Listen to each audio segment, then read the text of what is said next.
अस्सलाम वालेकुम जी, मैं हूं ज़िया बलोच और आज की अपडेट्स के साथ हाजिर हूं। सबसे पहले आज की जो पेशरफ्त है, अहम खबरें हैं, अपडेट्स हैं, वो अर्ज़ करता हूं और उसके बाद कुछ डॉट्स कनेक्ट करके कुछ कंक्लूजन की तरफ आना चाहेंगे। आज की जो सबसे बड़ी 2 खबरें हैं जनाब, वो इस्लामाबाद हाई कोर्ट से आई हैं। ये भी एक अजब इत्तेफ़ाक है कि इस्लामाबाद हाई कोर्ट से गर्म हवाएँ चलती थी जस्टिस आमिर जब जब तक ख्वाजा आमिर साहब जनाब चीफ जस्टिस साहब मौजूद थे। तो अब वो आजकल चूँकि छुट्टियों पर हैं और वो मुकदमात उनके पास नहीं लग रहे और कुछ चीज़ें और हैं, जिसकी वजह से अब ठंडी हवाएँ आना शुरू हो गई हैं। और ये जो 2 जनाब खबरें हैं, एक तो जस्टिस बाबर सत्तार साहब की तरफ से और दूसरी जस्टिस गुल हसन औरंगज़ेब साहब की तरफ से। जो मुख्तसर खबर है, मैं पहले उससे आगाज़ करते हैं। जस्टिस बाबर सत्तार खबर मुख्तसर है लेकिन इम्पैक्ट उसके बहुत ज़्यादा है। ये केस जो था वो शानदाना गुलज़ार और जनाब दूसरे पीटीआई के जो रहनुमा हैं, शहरयार आफरीदी, उनकी नज़रबंदी के हवाले से था। आपको याद है बड़ा तवील अरसे से चल रहा है और इसमें जो इस्लामाबाद हाई कोर्ट ने एक शर्त भी आयद कर रखी है कि उन दोनों को रिहाई तो मिल गई थी लेकिन उन्हें पॉलिटिकल एक्टिविटीज़ को बयानात देने की इजाज़त नहीं थी। आज इस केस का फैसला कर दिया है जनाब और इस्लामाबाद हाई कोर्ट ने फैसला दिया है कि जो डीसी इस्लामाबाद हैं, उनको तो एमपीओ ऑर्डर करने की इजाज़त ही नहीं, मतलब वो इख्तियार ही नहीं है, उनके पास गैर कानूनी इख्तियार है। तो लिहाज़ा डीसी इस्लामाबाद की तरफ से अब तक जितने भी एमपीओज़ के ऑर्डर जारी किए गए, अब तक जितने भी लोगों को नज़रबंद किया गया, वो सारे के सारे गैर कानूनी हो गए और वो केस खत्म हो गए जनाब। इस एक फैसले से जनाब इतना बड़ा जनाब उसका इम्पैक्ट सामने आया है और उनको उन्होंने इजाज़त दे दी है। ये एक बहुत बड़ी, मतलब इसे पेशरफ्त कहना चाहिए। आपको पता है कि आईजी इस्लामाबाद और डीसी इस्लामाबाद के खिलाफ पहली तौहीन अदालत की कार्रवाई चल रही है और दूसरा इन दोनों को इलेक्शन कमीशन ने हटाने की भी जनाब हुक्म दिया हुआ है। मतलब इनका पॉलिटिकल रोल इस कदर ज्यादा रहा है, चाहे वो इमरान खान की गिरफ्तारी हो, इमरान खान के को डिटेंशन में रखना हो और दीगर मामलात हो और क्रैकडाउन हो, तो इसमें इन दोनों अफसरों का बड़ा कलीदी रोल रहा है। तो अब जनाब एक नई सूरत हाल पैदा हो गई है कि इन दोनों की जो उनके पास पावर है डीसी इस्लामाबाद के पास, कि वो किसी को भी मेंटेनेंस ऑफ पीपल एक्ट के तहत जनाब, एमपीओ के तहत ऑर्डर के तहत जनाब, वो एमपीओ के तहत जनाब उन्हें गिरफ्तार कर सकते थे, उन्हें नजरबंद रख सकते थे, जेल में कैद रख सकते थे। वो इख्तियार नहीं है और अदालत ने करार दिया है जस्टिस बाबर सत्तार ने कि ये इख्तियार जो मरकज में वो वफाकी हुकूमत के पास होना चाहिए, एक डीसी को ये इख्तियार नहीं दिया जा सकता। दूसरी जो खबर है जनाब, वो भी इस्लामाबाद हाई कोर्ट से है। वो बहुत अहम है, वो इस वजह से कि उस पर टोटल जनाब पीटीआई को बहुत जबरदस्त इस हवाले से रिलीफ मिला है। अच्छा, इस लिहाज से देखा जाए तो ये खबर छोटी खबर क्या थी?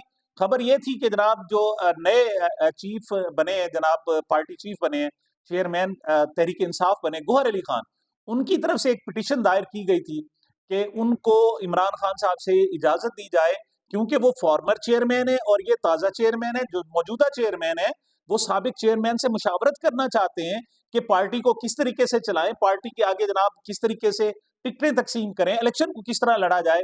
वो फॉर्मली इस पर जनाब मुलाकात करना चाहते हैं, लेकिन मुलाकात की इजाजत नहीं दी जा रही। इस पर जनाब ये केस जो सुना जस्टिस गुल हसन औरंगजेब साहब ने सुना। अब जस्टिस गुल हसन औरंगजेब साहब वो हैं कि जो दबंग जज मतलब कि समझे जाते हैं, जिन्होंने कोई आज तक हुकूमती असर नहीं लिया और वो चाहे बेंच में बैठे हों, सिंगल में बेंच में, डबल बेंच में, कहीं भी वो खुलकर जनाब अपनी राय का इज़हार करते हैं। तो उन्होंने कहा जी बिल्कुल मुशावरत होनी चाहिए क्या? इस पर जनाब वो खड़े हुए थे एडिशनल एडवोकेट जनरल और दूसरे अटॉर्नी जनरल साहब ना, उन्होंने कहा जी कि ये जो दरखास्त है ये तो मेंटेनेबल भी नहीं है। इस पर जनाब जज साहब ने रिमार्क्स जो दिए वो बड़े शानदार दिए। उन्होंने कहा जी ये आप निगरान हुकूमत को रिप्रेजेंट कर रहे हैं, निगरान हुकूमत क्या कर रही है, वो जानिबदार नहीं नजर आ रही। और उन्होंने कहा जी आप मुशावरत पर आप कह रहे हैं जनाब के गैर कानूनी है, मतलब मुशावरत, जो मुशावरत से बढ़कर कोई अमल और है ही नहीं, आप उसे कह रहे हैं जनाब। इस पर उन्होंने बल्कि यहां तक कहा कि ये बताएं कि जो सुप्रीम कोर्ट का आपके खिलाफ नोट है वो क्या काफी नहीं है, मैं भी आपके खिलाफ नोट लिखूं। तो साथ उन्होंने और एक दो दिलचस्प रिमार्क्स दिए। उन्होंने पहले तो ये कहा कि जानिबदार नहीं है, गैर जानिबदार नहीं है और ये जानिबदाराना किरदार अदा कर रही है, जो किसी सूरत भी निगरान हुकूमत को जेब नहीं देता। दूसरा उन्होंने कहा जी कि इस हवाले से एक निगरान हुकूमत के तहत एक सिस्टम चलाया जा रहा है, जिसमें जनाब एक पार्टी को बिल्कुल दबाया जा रहा है। तो ये वो रिमार्क्स थे जिसके बाद उनको बाकायदा इजाजत मिल गई है। अच्छा, अब यहाँ मैं एक बात और अर्ज करूं कि गौहर अली खान तो पहले भी मुलाकातें करते रहते हैं इमरान खान साहब से, लेकिन पहले वो बतौर वकील के करते हैं। अब ये जो उनकी मुलाकात होगी, एक बाकायदा पॉलिटिकल मुलाकात होगी, और वो पहले भी एतराज़ वो कहते हैं जी हम जब कागज़ लेके जाते थे कुछ कोई पॉइंट नोट करने के लिए कुछ और, तो वो हमसे कागज़, कलम, हर चीज़ तलाशी लेके वो बाहर बाहर रखवा लिया जाता था। एक कागज़ अंदर ले जाने की इजाज़त नहीं थी जब खान साहब से मुलाकात करते थे। तो याददाश्त की बुनियाद पर काफ़ी गुफ्तगू होती थी, लेकिन अब बाकायदा इजाज़त मिल गई। बल्कि अदालत ने कहा कि कोई रीज़नेबल टाइम दिया जाए। क्यों? उसकी वजह ये थी, उन्होंने कहा जी 700 उम्मीदवार हैं जिन पर हमने मुशावरत करनी है। तो 1 मिनट, मैं अपनी तरफ से कह रहा हूँ कि अगर एक उम्मीदवार के लिए 5 मिनट भी दरकार हो, तो 350 मिनट तो कम से कम दरकार है ना जनाब इस पर। और इस पर मतलब कई घंटों की, बल्कि कई दिनों की मुलाकातें जनाब ये बनती हैं। तो इस पर जनाब उन्होंने कहा जी बिल्कुल आप मुशावरत करें, और सुप्रीटेंडेंट जेल, अडियाला जेल को हुक्म दिया है कि आप खुद इसको कंडक्ट करें, और इस पर उनको रीजनेबल टाइम, यानी लफ्ज़ इस्तेमाल किया गया है कि आपको मुनासिब वक़्त इस पर देना चाहिए जनाब। तो इसके बड़े दूररस जनाब असरात मुरत्तब होंगे। पहली बात तो ये कि इनमें मुलाकात में कौन होंगे? गौहर अली खान साहब तो होंगे सो होंगे। इसके साथ शुएब शाहीन एडवोकेट होंगे, उस हामिद खान साहब होंगे, इंतज़ार पंजूथा होंगे, उमैर नियाज़ी एडवोकेट होंगे, और शादाब जाफ़री साहब को भी जनाब उनके साथ मुलाकात की साथ इजाज़त दे दी गई। यानी ये 5-7 लोग और हैं, और छठे जो होंगे वो गौहर अली खान साहब होंगे। अच्छा, इससे एक फ़ायदा ये होगा कि आपको पता है जब ये टिकटों की तक़सीम का होना है, तो बड़ा गेमें चलनी है, क्योंकि बहुत सारे ऐसे लोग भी हैं जो हुकूमत की वहाँ पर पीटीआई की तरफ से उन्होंने कागज़ात जमा कराए हैं। तो उन्होंने शोर डालना है, बहुत ज़्यादा शोर डालना है। तो उस पर जनाब किसी ने कहना है जी इमरान खान साहब ने हमें कहा है, दूसरे ने कहना है इमरान खान ने हमें हमें कहा है। तो इससे ये एक सबसे बड़ा फ़ायदा ये होगा कि 5 लोग होंगे, और 5 लोग जिनको कन्फर्म करेंगे, उनकी टिकट होगी। तो इससे जो गड़बड़ के चांस हैं, वो बहुत ज़्यादा कम हो जाएँगे। इस सारी सूरत-ए-हाल को जो मुतनाज़ा बनाने का अमल है, वो बहुत ज़्यादा कम हो जाएगा। तो ये 2 जनाब वाक़यात थे। तीसरा जनाब एक छोटी-सी खबर और भी साथ शेयर कर देता हूँ, ताकि उसके बाद हम कंक्लूज़न पर आएँ। वो ये है कि इमरान खान साहब को अपने बैंक अकाउंट्स खुलवाने की बाकायदा इजाज़त दे दी गई है। और इस हवाले से बैंक का अमला गया है, और उन्होंने वहाँ से बायोमेट्रिक और साइन वगैरह जो करने हैं वो। ये क्यों ज़रूरत पड़ी जनाब बैंक अकाउंट्स की? आपको पता है कि जब इलेक्शन लड़ा जाता है, तो इलेक्शन के जो अखराजात हैं, वो एक अकाउंट से होना ज़रूरी है। तो उसके लिए एक शर्त ये है इलेक्शन कमीशन की कि एक उनको जनाब एक बैंक अकाउंट अलहदा से खुलवाना चाहिए, जिसका पर्पज़ ये हो कि उन्होंने इलेक्शन में बतौर उम्मीदवार जो खर्चा करना है, वो उस अकाउंट के ज़रिए खर्च हो सके। तो इमरान खान साहब ने भी कहा है जी कि वो इलेक्शन चूँकि लड़ रहे हैं, मियांवाली से भी और लाहौर से भी, तो उनको बाकायदा इजाज़त मिल गई है। तो ये अलग बात है कि आगे इलेक्शन लड़ने की इजाज़त उन्हें मिले या ना मिले, लेकिन जो बैंक अकाउंट्स हैं, वो खोलने की इजाज़त मिल गई है। और तीसरी जो खबर जनाब मैं आपको बताता हूँ, वो थी आज गौहर अली खान साहब ने लतीफ़ खोसा और इंतज़ार पजोथा एडवोकेट्स के मेंबरा एक प्रेस कॉन्फ्रेंस की है।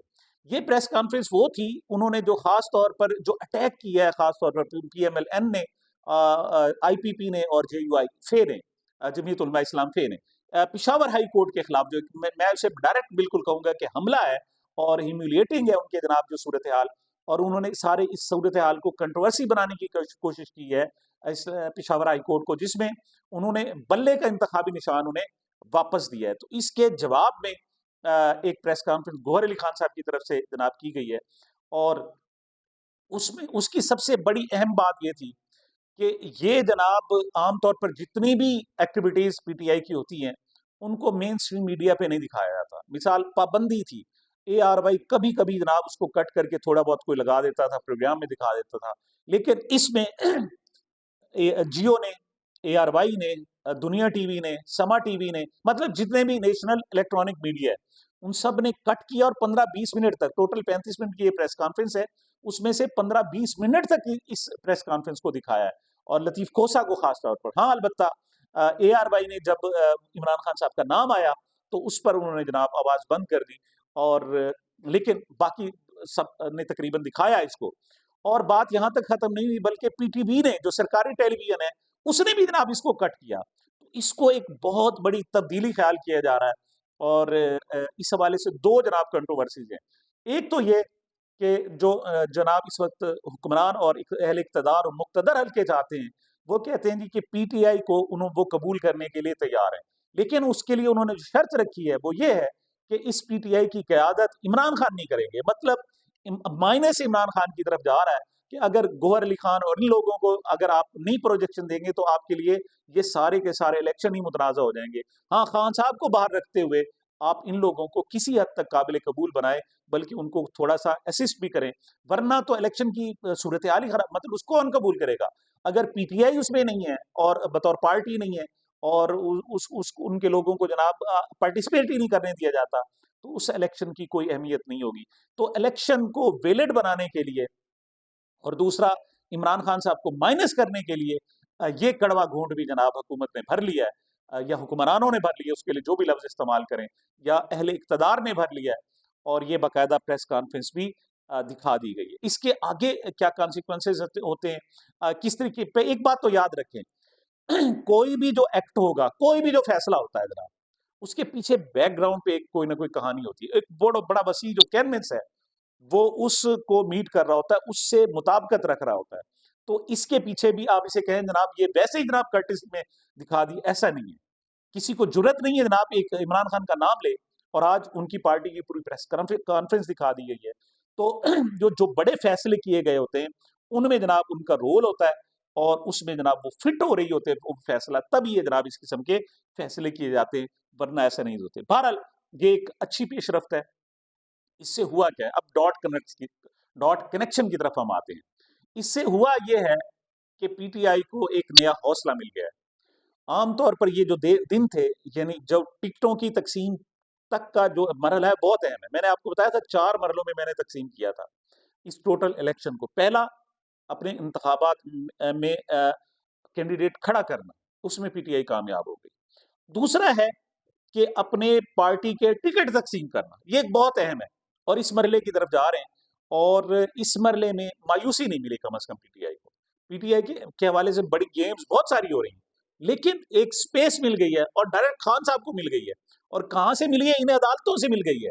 मतलब अब आपको खान साहब की बातें में समझ आती होंगी कि जब कहा जा रहा था जी कि पाकिस्तान से तो जनाब बिल्कुल उम्मीद ही नहीं है जनाब, यहाँ तो जो साहब चाहेंगे वही होगा। लेकिन अब नई सूरत हाल ये है कि इन्हीं अदालतों से पीटीआई को और चेयरमैन पीटीआई को थोड़ी बहुत स्पेस मिल गई है, जिसके बाद दूसरी तरफ से धाड़े आ रही हैं। वो कहते हैं ये क्या है जनाब, आपने पीटीआई को इमरान खान साहब को जेल में बैठकर इलेक्शन कैंपेन करने की इजाजत दे दी है। मतलब इस पर ये शोर किया जा रहा है, लेकिन ये बड़ी वाज़ेह स्पेस है और इससे वोटर्स का और लोगों का और पब्लिक का जो बिल्कुल मायूस हो गए थे, उनमें एतमाद पैदा हुआ है, नया हौसला पैदा हुआ है, और वो अगले मरहले के लिए वो जंग लड़ने के लिए तैयार हो गए। अगला मरहला क्या होगा? अगला मरहला जब टिकटों की सही तकसीम अगर हो जाती है पीटीआई और बल्ला दरमियान में रहता है, तो अगला जो मरहला होगा वो इलेक्शन कैंपेन का होगा। वो माठी भी हो तो अब तक जो जुल्म किया जा चुका है पीटीआई के, वो इतना अजीम है जनाब कि अब बगैर इलेक्शन कैंपेन के भी पीटीआई जीत सकती है। और आखिरी जो मरहला होगा इलेक्शन का, वो 8 फरवरी को वोटर्स को घरों से निकालना और मैक्सिमम टर्न आउट होगा। तो जनाब पहला कैंडिडेट्स होना, टिकटों की तकसीम और इलेक्शन कैंपेन, और आखिरी दिन वोटर्स को बाहर निकालना। तो 2 मरहलों दूसरा मरहला जारी है, पहले मरहले में पीटीआई कामयाब हो गई है। आगे देखते हैं क्या होता है, इसको किस तरीके से इमरान खान या पाकिस्तान के जो अवाम है वो इसको एग्जीक्यूट करते हैं। तो ये मेरी जनाब अब तक की गुजारिशात थी। मुझे मेरे चैनल को अपनी मोहब्बतों और दुआओं में याद रखिएगा। मिलते हैं छोटे से वक्फे के बाद।